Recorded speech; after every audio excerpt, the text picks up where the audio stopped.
Keçirik ikinci hissəsini Word-ün. İkinci hissədə keçəcəyik Home, Insert, Drawland başlıqları. Başlayaq Home-dan. Home-da nələr var deməli? Qısaca da keçəcəyik üstündən, yəni elə böyük bir şeylər yoxdur. Clipboard-dur, mübadilə. Bu mübadilənin Windows sərisində keçmişdik. Mübadilə buferin əmrləri nələr idi? Cut, kəsmək, copy, kopyalamaq, paste, yapışdırmaq. Bu format painter bilirsiniz nədir? Sadəcə olaraq formatını yapışır. Yəni eyniləşdirir bir növdə. Tutalım ki, hər hansısa bir şriftə vermisiniz bold, underline, yəni altından xətt və yaxud da ki vermisiniz apostrophe. Bunun formatını kopyalayır, digər yazının üzərinə yapışdırır. Yazının üzərinə yapışdıran zaman dəyişən orada sadəcə olur onun formatı. Sözlər falan heç biri dəyişmir. Keçək font.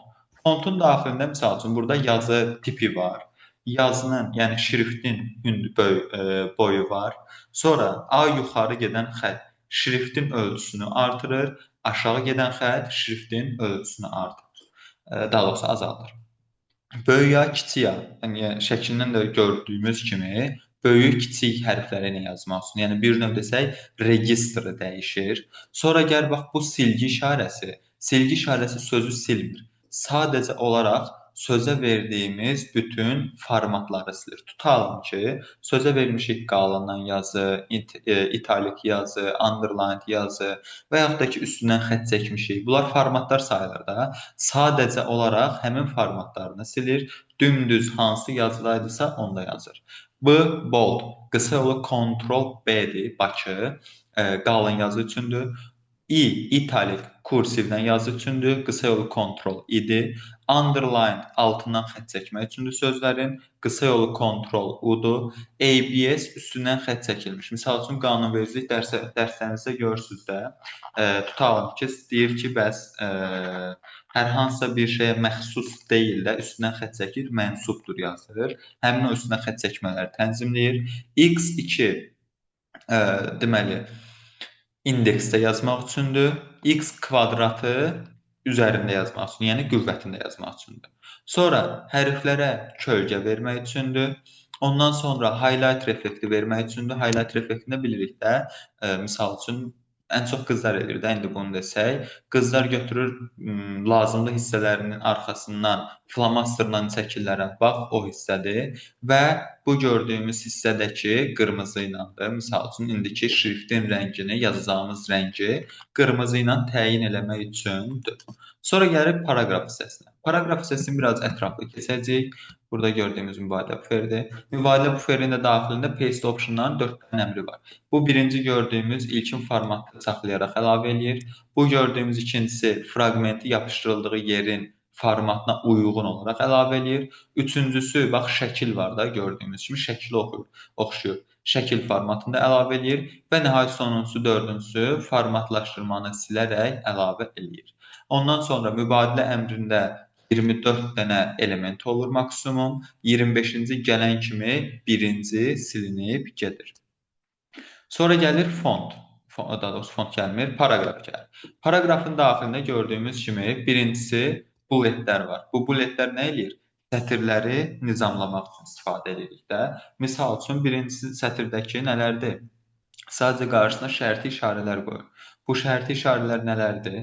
Məsələn, heç nə qoymaya bilərsən, dairə qoya bilərsən, sonra çevrə qoya bilərsən, kvadrat qoya bilərsən, xüsusi işarələr qoya bilərsən, misal üçün tik işarəsi qoya bilərsən. Ondan sonra gəlir ikincisi sıralanmış şəkildə yazır. Üçüncüsü də ki, daha high level sıralanmış şəkildə yazmaq üçündür. Məsələn, tutalım ki, biz yazmaq istəyirik oxuduğumuz universitet, oxuduğumuz fakültə, oxuduğumuz ixtisas.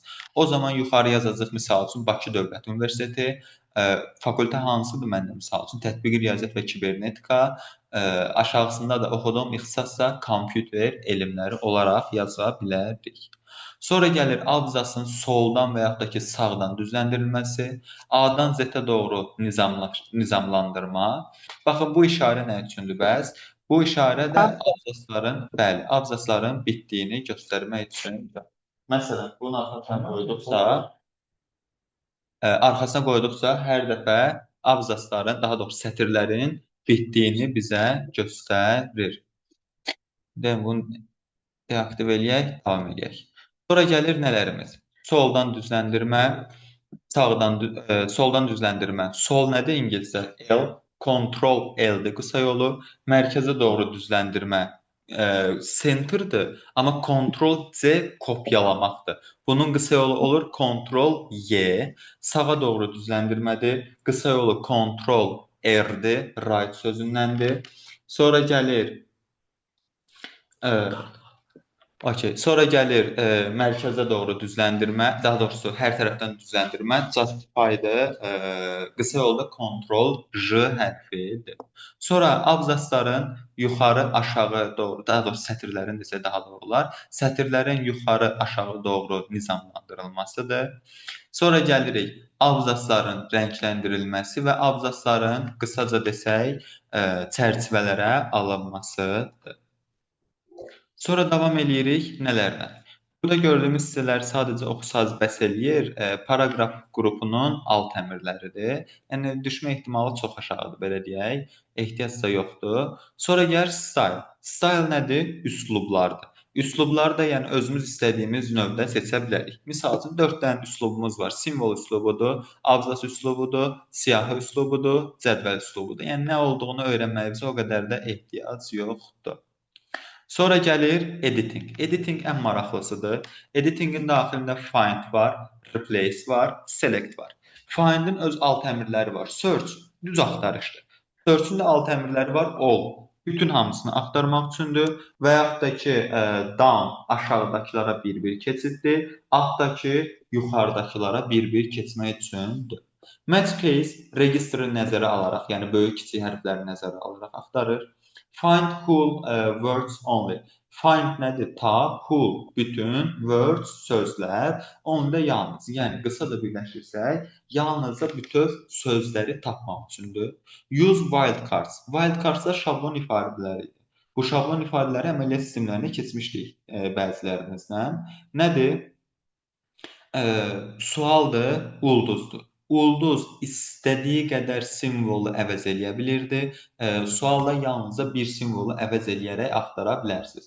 Tutalım ki, sözün daxilində bilmirsiniz də, sonuncu yazısı nədir? Yerinə sual yazaraq axtara bilərsiniz. Sounds like təbii ki də ingiliscə tərcümə oxunuşuna görədir. Nə eləyir? İngiliscə sən danışırsan, gedir onu axtarır. Find all words form. İngiliscə təbii ki də bütün söz formalarına görə tapır. Sonra match prefix. Prefix nədir? Ön şəkilçisidə ön şəkilçisini nəzərə alaraq axtarır. Match suffiksdəki son şəkilçisini, yəni bildiyimiz Azərbaycan dilindəki şəkilçiləri nəzərə alaraq axtarır. Ignore function characters. Ignore nədir? Belə deyək də, nəzərə almamaq, ignore eləmək, yəni onu saymamaq da belə bir növ desək. İndi function characters nədir? Durğu işarələri. Durğu işarələrini nəzərə almadan axtarışdır. Ignore white space xarakterdəki boşluqları nəzərə almadan axtarışı təmin edir. Sonra gəlirik replace-ə. Replace gördüyümüz bu hissədir. Replace yer dəyişdirmə. Tutalım ki, burada kimlər var? Onların adları ilə gedək. Məsəl üçün, bir Word daxilində 3000-dən sözdən ibarət bir şey yazmışam. Bu 3000 sözün daxilində 150 dənə çaşıb səhvliklə action yazmışam. Halbuki o action yerinə mən yazmalıydım aydan. Gəlirəm find what yerinə yazıram action. Dəyişdirmək istədiyim yerə yazıram aydan. Buradan baxın, replace all eləyəndə 150-sinin hamısı dəyişəcək. Replace eləyəndə ilk qarşısına çıxdığı hansısa onu dəyişəcək. Find next eləyəndə də növbətini bir-bir axtararaq dəyişdirəcək. Sonra gəlir go to əmri. Go to nə deməkdir? Getmək deməkdir. Hər hansısa bir səhifəyə gedir. Baxın, ümumi sınaqlar işləyəcək də yaxınlarda. Bu ümumi sınaqlarda hər yerdə sətir, daha doğrusu sənəd olaraq verirsiniz çaşdırmaq üçün. Sənəd yox, səhifələr arası keçiddir. Məsəl üçün, mən 30 səhifəlik bir Word-üm var. Gətirəm bura yazıram 5. Hara gedəcək? Təbii ki də 5-ci səhifəyə gedəcək. Yazacam 20. Hara gedəcək? 20-ci səhifə. Amma yazsam 35, gedəcək 30-cu səhifədə dayanacaq. Çox tələbə deyir ki, bəs 5-ə gedəcək. Xeyr, yəni o 5-ə gedəcək necə deyir? 35 çıxılsın 5 qalmır. 35-dən 30 çıxanda 5 qalmır. Həmin o 5-ci səhifəyə gedəcək. Təbii ki də əlaqəsi yoxdur heç. Misal üçün, amma 30 səhifəlikdir.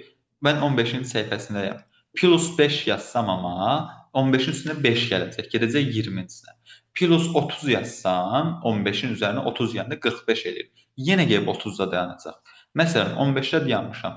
Mənfi 30 yazsan, gedəcək bu səfər də birinci səhifəsində dayanacaq.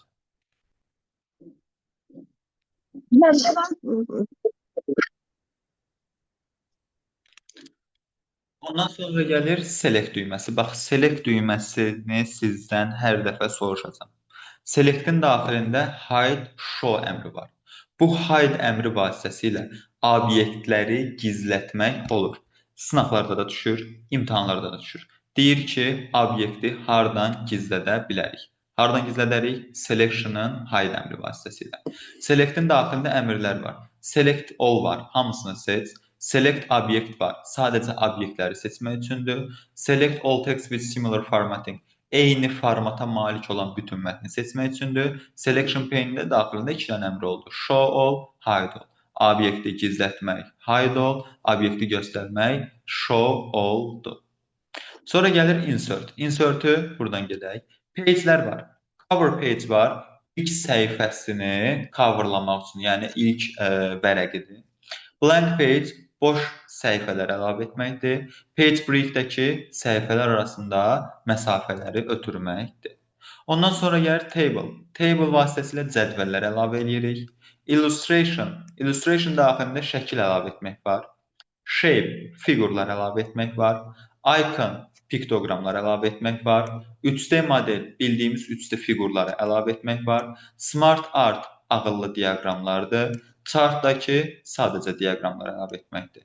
Screenshot, ekranın ani görüntüsünü ötürmək üçündür, yerləşdirmək üçündür. Ondan sonra gəlirik media. Onlayn videolar var, misal üçün. Giririk Google-dan hər hansısa bir videonu əlavə etmək istəyiriksə, bu media hissəsindən əlavə edirik. Linklər var. Linkin daxilində biz hər hansısa bir linki kopyalayıb gətirib Word-ümüzə yapışdırsaq, misal üçün bir dənə Google-a girək. Buradan yazacaq dim. Gəlib dimin kopyalayasaq, Word-ümüzə girsək, aşağıda da var biri. Buradan gəlib Ctrl-N eləyib yenisini yaradırıq. Ctrl-V eləsək, gördüyümüz kimi bir yazı kimi düşür. Amma indi məndə yazı kimi düşməyəcək, çünki promoyu aktiv eləmişəm. Misal üçün, gətirib bunu kəsirəm təzədən, Ctrl-X eləyirəm. Ctrl-K vasitəsilə linkləri açıram. Gətirib burada yapışdırsam, OK eləsəm, olacaq bir saniyə. OK eləsəm, burada link kimi düşəcək. Qısa yoldakı dediyim kimi Ctrl-K-dır. Ondan sonra gəlir nələrimiz? Bookmarklarımız bildiyimiz əlfəcinlərdir. Əlfəcini də yəqin ki bildik də, kitab oxuyanlar daha yaxşı bilər. Neçənci səhifədə qaldığını bildirmək üçündür.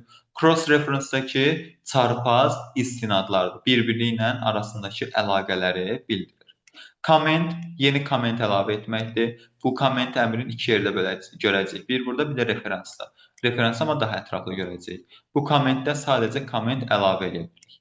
Ondan sonra gəlir header footer hissəsi. Header footer hissəsində görmək üçün yenə gəlirik bura. Baxın, bunlardır. Yuxarıda yazdığım proqram təminatı EduCompany adlanır header. Aşağıda yazdığım Mamed Xudzadə EduCompany adlanır footer. Footnotes deyil. Footnotes səhifə sonu istinadlardır. Yəni, tutalım ki, mən bunun qabağında qoyuram 1. Ulduz qoyuram. Yəni ki, ulduz qoymuşam ki, mən bu sözü bilmirəm. Gətirəm ən aşağıda footnotes əlavə edirəm ki, misal üçün, burada bilmədiyim hər hansısa bir söz var. Onu izah edir. Footer nədir? Sadəcə aşağısında bildirir ki, nələrə aiddir. Buradan footer vasitəsilə nömrələmək də olar. Nömrələmək düşəcək sizə çox vaxt. Header vasitəsilə nömrələmək var. Baxın, alt əmrlərinə girək. Burada gördüyümüz kimi səhifə nömrələri var. Footer vasitəsilə nömrələyə bilərik. Baxın, page 1 var və yaxud da ki, ortada bir yazılanlar var, sağda yazılanlar var. Və nəhayət, ən sonuncusu page number vasitəsilə də bildiyimiz səhifə nömrələri yerləşdirmək olur. Ondan sonra elə buradan da davam edə bilərik, ya da ki, buradan daha yaxşı görürsə, buradan davam edə bilərik. Textbox mətn qutusu əlavə edir. Daxilində istədiyin hər şeyi yaza bilirsən. Quick parts. Quick nədir? Cəld. Misal üçün, ən çox istifadə elədiyin hər hansısa bir söz varsa, gətirib onu quick parse əlavə edirsən, sonra istədiyin zaman girib onu daha tez yetərliyin olur.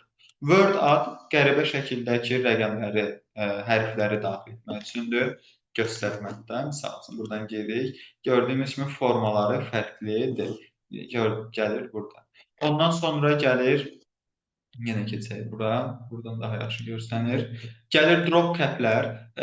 4-cü sinif nağıl kitablarında, 1-ci sinif nağıl kitablarında bilmiyorum, bəlkə yadınıza gələr. Hər hansısa bir hekayənin qabağında ilk hərf böyük olurdu, ilk hərf. Ondan sonraki sətirlər ona uyğunlaşırdı. Signature line imzadır, elektron imzaları daxil etmək üçündür. Sonra date and time, zamanı, tarixi daxil etmək üçündür. Obyektdəki bildiyimiz obyekt texnologiyasıdır. Obyekt texnologiyası bilirik də, bir tətbiqi proqramı digər tətbiqi proqrama tanıtdırmaq. Ondan sonra gəlir equation. Equation bildiyimiz düsturlar əlavə eləyirik. Yəni bilirik də, düsturların hər biri bizim klaviaturamızda yoxdur. Gəlib buradan insert-ə giririk. Equation daxilində istədiyim əmrləri və ya da ki, düsturları buradan istifadə edə bilirəm. Və digəri də bu sual düşmüşdü bu dəfə. Simvoldakı klaviaturada olmayan simvolları daha tez əldə etərdiyimiz üçündür. Gördüyümüz kimi qısa konkret bu boyda səhifəni bir yerə yığa bilirik. Sonra gəlir nələrimiz? Bizim draw hissəsi. Draw-da elə bir şey yoxdur. Eraser pozandır, pencil qələmlərdir, ink to shape, ink to match. Bunlar maraqlı hissəsidir. Gələk buradan dizayna, draw-ya girək.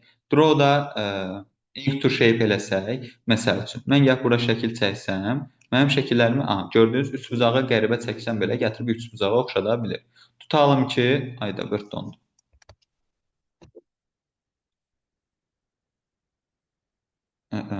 Qaldı bu. Bizə saniyə. Səsim gəlir sizə? Bəli. Kompüter dondu. Müəllim, donanda neyini süzməlim açılır?